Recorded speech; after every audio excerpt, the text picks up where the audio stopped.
There's only one thing on this earth more powerful than evil, and that's us. Hi guys, this is Charisma Carpenter from Buffy the Vampire Slayer, your favorite bitch on wheels. You're listening to Buffy Back Issue Bin. Welcome to the Buffy Back Issue Bin, the show where we go through all of the Buffy and Firefly comics. What about Angel? He doesn't have a book anymore. I'm spitballing. Did you like that one? It was okay. It sounded sad. Why? Because you left off Angel. Well, he doesn't have a book anymore. Does Buffy? I guess she does. In January. Well, not yet then. I'm Zach. I'm Emily. And today we're going to try our first of 2 editorial shows. That sounds fancier than it is. It's a little fancy. Also, welcome to our first wine-fueled podcast in a while. I haven't done one of those in a bit. It's true. But today, looking at evidence mostly given to us within the comics, we'll references the shows a little bit, but not exclusively. We are going to discuss one of the big unanswered questions of the Buffy and Angel comics. Should Spike or Angel be the one to receive the Shanshu prophecy? So, remind us all, what is the Shanshu prophecy? If a vampire, the soul is a good boy who either will help prevent the apocalypse or cause it, will get to become a human one day. Real Pinocchio style. Wow, fantastic. But if you're a good boy and cause the apocalypse, that doesn't make any sense. Not a bit. This prophecy has holes in it. Well, yeah, that's maybe why it never got wrapped up. Also, it's vague. Who is the vampire champion? Because now we have 2 vampires with a soul. So even though I said we weren't going to be referencing back to the shows, I'd like to immediately start by referencing back to the shows. Well, you gotta set it up somehow. So at the end of everything, or when I say at the end of everything, I mean the end of both Buffy and Angel. The shows. The shows. Thanks. Well, I mean... No, that clarification was needed. We know the answer to who gets the Shanshu is no one. No one receives it. And then things happen, and there's a dragon, and then all the comics happen. Yeah, and the idea that Angel signed it away, that using his blood on the prophecy meant that it all went away. We'll get into that because that's an unfortunate snafu that no one would have predicted at the time. Right, and so according to the shows, this whole podcast episode is null and void. Yeah, who cares? Or I guess we care. You should care. We're here. But if you reference back to the comics, starting with Angel After the Fall... That's when things start to get interesting. Also before Angel goes deeply evil. Well, yeah. So the Angel series finale happens. Los Angeles gets sent to hell. The first argument to put it in Spike's favor, Angel gets turned into a human those first couple of months. He's not actually doing anything other than healing, and anything good that he does, he kind of shucks off to Connor without interacting with Connor directly, basically passing the buck. Yeah, I mean, to Real be fair... champion style. He's really injured, but yeah. And really human. Yeah, so... kind of any illusion he can keep up that he's a vampire is good, but yeah, he's not really doing much. Compare this to Spike. What does Spike do? He's pretending like he's not doing anything. Well, he defeats one of the lords of LA, takes over a corner of it for himself, and aside from creating a safe haven in like 1/8 of Los Angeles, he also helps the helpless in his spare time and sends them off to Connor, and the 2 of them work in tandem. So that's a plus in the Spike category. Also, he's pretending like he owns a harem. I'm not going to say that he only had sex with one of them. I'm just going to say he slept with a bunch of them, probably. Anyway, moving on. He probably did. He at least did with Spider. Moving on. One of the big indicators that Angel will be the one to receive the Shanshu prophecy also happens early and after the fall. When he has his first confrontation with Illyria, we get a quick flash to the future. Now, at the time, there was clearly no plan of what was going to happen with Illyria in the future of the series, but we see Angel, who looks older, seeing Illyria saying a line to the approximation of "I never thought I'd see that face again," which ties in very well with our end of season 12. Yeah, I don't know if anybody really planned that, but it does. No. I'll tell you if someone planned it or not. The answer is no, they did not, but boy, does it tie in well. So what we see in that one quick panel is that Angel looks older and he's in the future based on his stupid coat. It's a dumb coat. Wait, did we ever go back and explain why we're talking about the Shanshu thing anyway? Besides, because we just mentioned that the show said that the Shanshu never happened. And by the end of the series, no one got it either. Right. Comic series. But then in After the Fall, Wes mentions that the Shanshu was never filed. So... yeah, that's the unfortunate snafu where... it's still up for grabs. Yeah, it's back on the table because Wolfram and Hart never filed the prophecy. That's why we're talking about That's how this. prophecies work. Did you mention that already? Did I just miss it?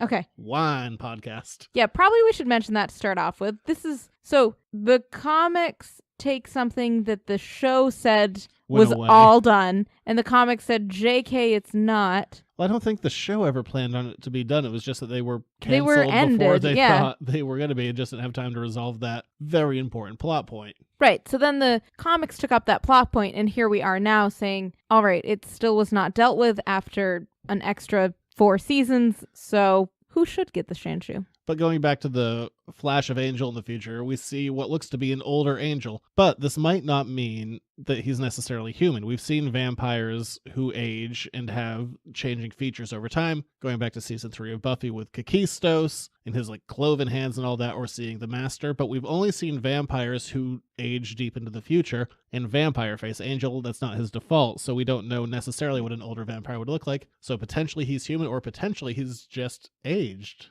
It's unclear. Yeah, I mean, it's weird to think about vampires aging, but they do, and we have some backstory for that, so it works. So unclear if that is Angel as a human, but also we have to consider that that version of Angel might be Angel from the original Frey timeline before everything got changed. Also a possibility. As After the Fall continues, there's both a positive that you can put into Spike and Angel. Spike to take down Illyria, to like flood Illyria with all these positive memories. Who do they use? They use Wesley and they use Spike for Beta George to be that conduit for. Angel isn't even part of that mix. No. So that's another plus for Spike in the champion category of getting the Shanshu. But then to save Los Angeles and also to stop Wolfram and Hart from doing what we have been told is the apocalypse, not just a apocalypse, but the apocalypse, Angel has to sacrifice himself. How many apocalypses are there? Oh boy, there was 1 in season 1, 1 in season 2, 2 in season 3, 1 in season 4, 1 in season 5, 1 in season 6, 1 in season 7. So 8? Was there one a season? Because that just seems like a lot. No. Season 3 had 2. No, wait, no, that was season 4 had 2. 9. Wow. I'm thinking of the Hellmouth being opened and the whole initiative thing. But does the initiative really count as an apocalypse? Does the mayor really count as an apocalypse? I don't know. The number is vague, to say the least. There's enough. Is opening the Hellmouth really an apocalypse? I would say yes. I don't want to deal with that. A lot of them. Okay, sometimes 1 a season, sometimes 2 a season. This is the apocalypse that we're dealing with now. Yeah, the way that Lindsay phrased it, this wasn't an apocalypse, it was the apocalypse. And Angel at least slowed it down. He did not defeat Wolfram and Hart. So yeah, it's kind of a positive for both Angel and Spike. Following up after the Fall, we get the Spike miniseries that pushes Spike in the direction of being more of a champion than Angel was as a whole. He gets his soul removed, does that whole thing of the heart being stronger, something we have never seen anywhere close to an approximation for Angel. Every time he loses his soul, he immediately gets all murdery. That is such a funny sentence. Every time he loses his soul. But yeah, it has happened multiple times. And then we get the biggie that's a big count against Angel. Twilight. And yes, you could say it was prophesized, and there was part of it when he was definitely 100% under the control of whatever this cosmic entity is, but there's plenty of it he just did as straight Angel, including that scene that I've brought up many times that I hate, where Angel's like, kill the guy that found the spike in the maps. Yeah. Or the thing we see in season 9 of him watching Slayers die. People died at Angel's hands, or not even directly, but he ordered it, and there was armies that were battling each other, and it was all to literally wipe out existence again. This is the second time Angel's tried to wipe out existence. And then he has the out. If he finds the perfect heavenly paradise for all of like the good of humanity to go over to, and he closes that door and takes magic out of the world, doubling down on making a bad decision that much worse. Yeah, Angel does not acquit himself well in season 8, and furthermore, he has lived long enough to know when he's kind of being hoodwinked in this whole thing, and he happily goes along with becoming Twilight and doing all of this stuff because I don't know why. You know something that I think was missing from that season, now that I'm thinking about it in hindsight? At least we did get one passing mention, so maybe you can say it was part of it, but the powers that be are not there. No, they aren't. And they really would have a nice place in there, and but they have been all aren't. about kicking Angel's ass in the right direction. Yeah, and they don't, and he needs it. Yeah. So, not great. And then even simultaneously when this is going on, or it's really previously, but at the end of that Spike miniseries, Spike does something Angel never does. All that Angel is ever able to do is kind of push the senior partners back an inch at a time. They gain a foot,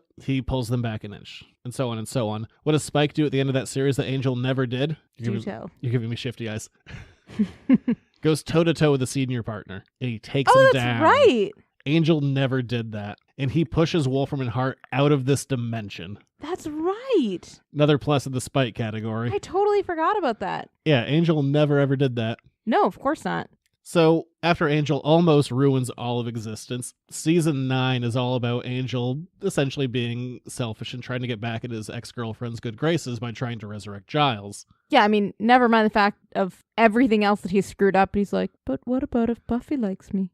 He's also confronted by Whistler, who granted is going insane, but Whistler at least has a plan to bring magic back into the world. Not a great plan, but instead of trying to come to some middle ground to get actual allies, Angel ends up getting his gut punched out by Whistler. Not great. And Pearl and Nash go on a murder spree. Again. Of course. I mean, that's what they do, but... I mean, thank God Angel is able to selfishly resurrect Giles, all for Magic Town to be born, where a bunch of innocents are turned into horrible demons. Some of them are nice demons. Oh, man, yeah.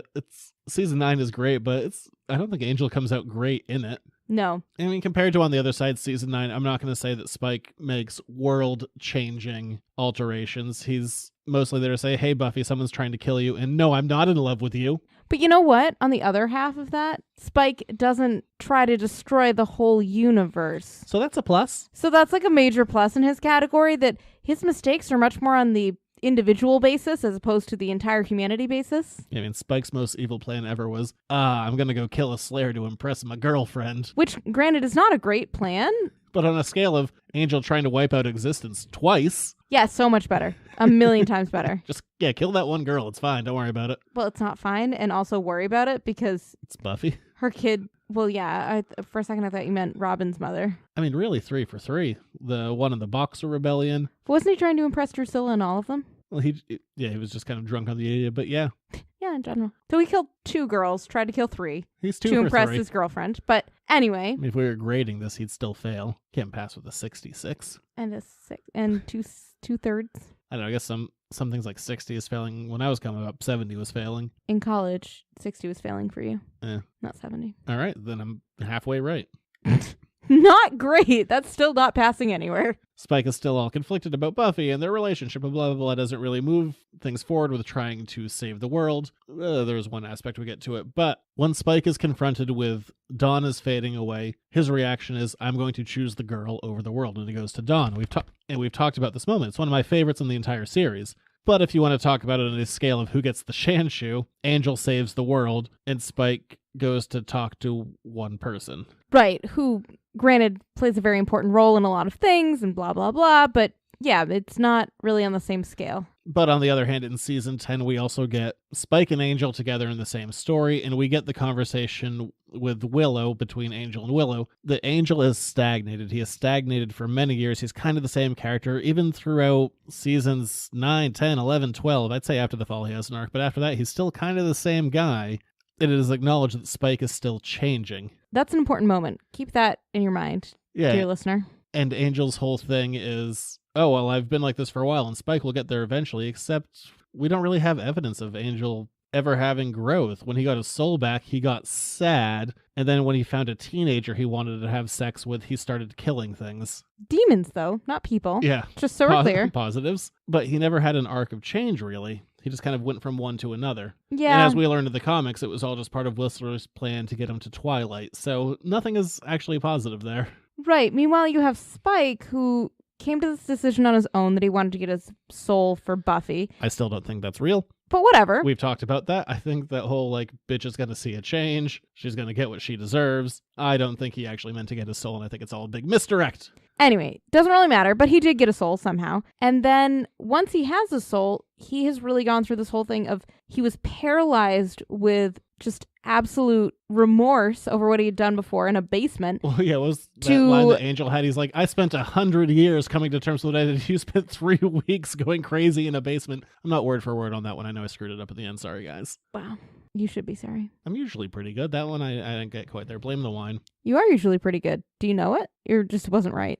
I can't quite get there. That's okay. The dog looks at you sadly, but the rest of the world's okay with it. It's like I spent 100 years.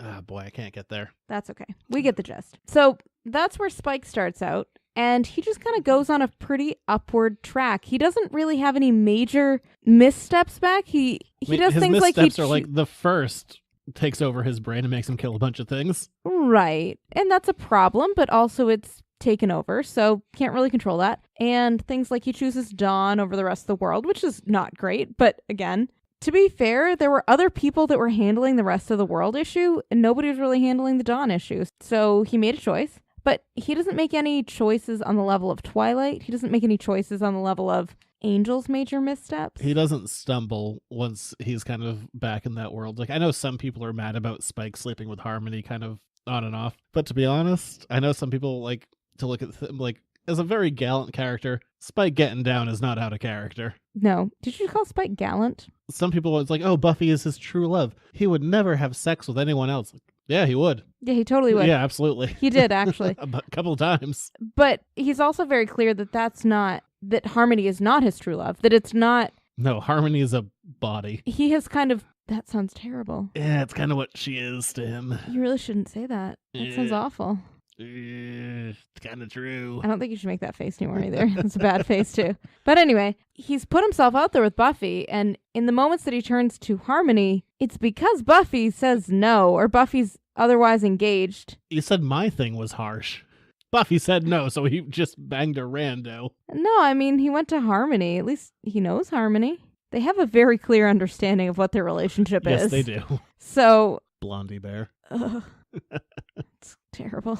In season 11 doesn't really push them forward in any direction. In season 12, they're both kind of on a level playing field. They both work towards the same goal of stopping Hearth from destroying everything, stopping Wolfram and Hart, even though that's kind of tangentially connected. But I have one big argument to push things in one direction or another. We're going to reference back to the show here. I know I said I was going to do a bunch, but this is kind of major for where I think things fall. In episode 508 of Angel, Spike becomes corporeal. And what's the very first thing that happens? I don't know, but corporeal is a really fun word. I actually do know what happens. The world falls apart. Yeah.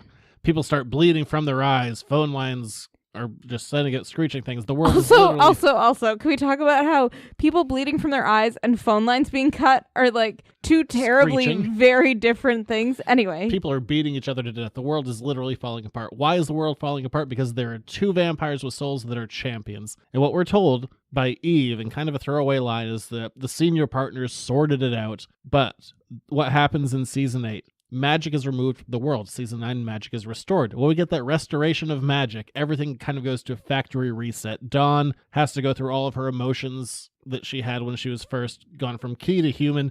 Connor's memories are all kind of wonky, and all the rules of magic have to get retold. So I imagine that this spell that Wolfram and Hart put down would also go into the reset category. So if it's in factory reset, why doesn't the world immediately start to fall apart? I don't know. Why doesn't it? Because Angel is no longer a champion. He tried to destroy the world, and there's only one vampire with a soul that still fits the bill. We're told explicitly in After the Fall that the prophecy was always about Angel, bar none. But we're also being told this by Wolfram and Hart, which is not the most reliable source of information. No, definitely not. So my argument is that Angel is out of the running for the Shanshu prophecy after season 8 because the world doesn't start to fall apart with two vampires with souls who would count as champions. I think only Spike falls into that category. So thus Spike deserves the Shanshu? No, he murdered a bunch of people for 100 years and he's only been good for a couple. So who deserves the Shanshu in your world? Neither one of them. They should both die and probably go to hell. Okay, in my world, Spike deserves the Shanshu because of all the things we just mentioned about how Angel really screwed up in some really terrible ways and also didn't really have any sort of growth. And Angel has been behind a couple of apocalypses. Spike, literally his first appearance, he kills the Anointed One who was supposed to bring around the end of the world. Appearance number 1, stops it. I mean, he was still evil, but even when he was evil, he was stopping the end of the world. I mean, he didn't know it, but he was. What's he do at the end of that season? Angel tries to use a Catholic to open up the doorway to hell, suck all of humanity into it. What does Spike do? Team up with Buffy. I mean, Spike really... And I know that Angel says that he signaled her with his eyes so that she would stab him, but come on. Yeah. He didn't know what was happening. Spike made some really good choices, or rather didn't make any particularly terrible choices, whereas Angel did. Also, they both killed a lot of people for the whole time, so if they're both in the running for the Shanshu, then I think that kind of cancels each other out, and we're left with Spike. Yeah, I mean, Spike and champion Angel of the world have both sacrificed themselves to do it, but Angel has tried to destroy all of existence twice. So if we had to do it, I would say Spike is the one eligible for the Shanshu, and I don't even say that as like being a fan of one character over another, just looking at the evidence that we're given. Spike had a real growth opportunity, and Angel did not. And also, and this one is more tangential, which is not really an evidence-based one, but one Buffy continues if the canon chooses or chooses not to continue with the comics. If it doesn't, then I'm just going to consider it its own separate thing, because we were with the books way too long for them not to be canon. For real, though. If the show continues and we want to get the inclusion of Angel and Spike into the world, Angel's not going to happen. without citing specific references, if you wanted to, I'm sure you can find it. David Boreanaz said years ago that he has no interest in returning to the role, that he wants to move forward with his career and not go back. Which he did. Which is fine. And also, I can totally understand that. Yeah, that's not me being like, oh, he won't come back. But if you want to move forward, go for it. Do that. As somebody who spent a lot of time He's also dissecting this world, I can totally understand why if you were actually acting in it, you'd be like, yeah, 7 years is fine. 8 years is fine.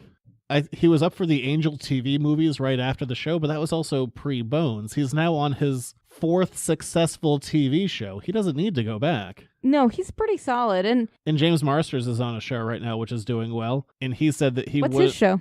Runaways. Oh, yeah. We don't have Hulu, so we haven't seen it. We saw that one episode. Because they put it out on YouTube TV, yeah. But I mean, he's doing that, so he's doing okay too. And he said there was a point where he wouldn't come back to the show. I think it was within 3 years of Angel ending, so that was even 11 years ago. But if you have Spike Shanshu, then you could argue an older Spike, and I think you have a better chance of getting him back than you would Angel. Yeah. So that's not really evidence-based, that's just more actor-based, because we know the story is going to continue, or at least have a split story. We'll see what happens. All sorts of interesting things, but those are kind of our thoughts on the Shanshu. What do you guys think? Who deserves the Shanshu? Neither of them. I think Spike. But probably more Spike than Angel. What evidence do you have? Maybe you don't even think about the Shanshu. Maybe you kind of hate everything I said. But you know what? Those are our thoughts. Let us know what you think. There's a puppy behind me who's being a weird pillow. He is. I guess that will do it for this week. We'll be back in 2 weeks to do another editorial-esque show. Unless we can get an interview in that time. I don't know. We'll see. I'll try. So write to us and tell us what you think about this, and if you like this kind of thing, or if you don't. Oh, also, hey, maybe we can get some feedback for the next one. Let's try it out. Ooh, fun fact. Yeah, because we know what we're going to do in 2 weeks, but we haven't actually thought it out that hard yet. So for our final kind of editorial, our second of a 2-part series editorial, can Buffy and Faith be normal adults? If you have thoughts on this, email, Twitter, Facebook, send us a message on Patreon. If you want to get this show a whole week early, patreon.com/editorsnotecomics. Or if you want to get that whole show a week early. Yeah, I mean, that's kind of where I'm working this. Well, you know. Wine. We're doing great. Yeah, can Buffy and Faith be actual adults? Can we be actual adults? Nah. I mean, you more than me. We're both completely dressed head to toe in our college gear, as a side note. They don't need to know that. So. Excuse me, not toe. I have slippers on that are not college-based. Oh, sorry. You're right. I don't have on Bowden socks either, but... Yes. Yeah, if you want to get anything over on the website, editorsnotecomics.com, Facebook, Instagram, Twitter. Like I said, if you want to send us your own opinions of can Buffy and Faith be actual normal adults, please send that along to us. Any of those spots, or editorsnotecomics@gmail.com. If you like what you're hearing, patreon.com/editorsnotecomics. Now that the Firefly series has begun, we're going to be doing monthly non-spoiler and spoiler reviews of that series before we cover the entire arc. We're also going to be doing that for Buffy when the Buffy series starts up. So there is a lot of material coming up. We still have a couple more shows in this format. And those non-spoiler and spoiler reviews are going to be Patreon exclusives. Yeah, I probably should have mentioned that. Yeah, so the first one is up with the Firefly just for everybody, so you can hear what they sound like. And if you like it, please feel free to donate to our Patreon, and you can get the rest of them as they come out monthly. And then we will do just our general review when the whole arc ends. I mean, whenever that ends for everybody's consumption. But considering we're only asking for $1 minimum, we're putting out a good amount of material. We try. We also have like 17 other jobs too. But yeah. Unrelated, but true. And also, if you're on Patreon, you get my other show, the Editors Note Comics podcast, a whole day early. It's a pop culture news and review show, and blah-de-blah-de-blah. We're mostly here to talk about Buffy and Firefly, maybe Dr. Horrible one day. We'll see. Maybe Dollhouse. Who the hell knows? We'll be back in 2 weeks. Bye. Send us your thoughts on Buffy and Faith. Bye.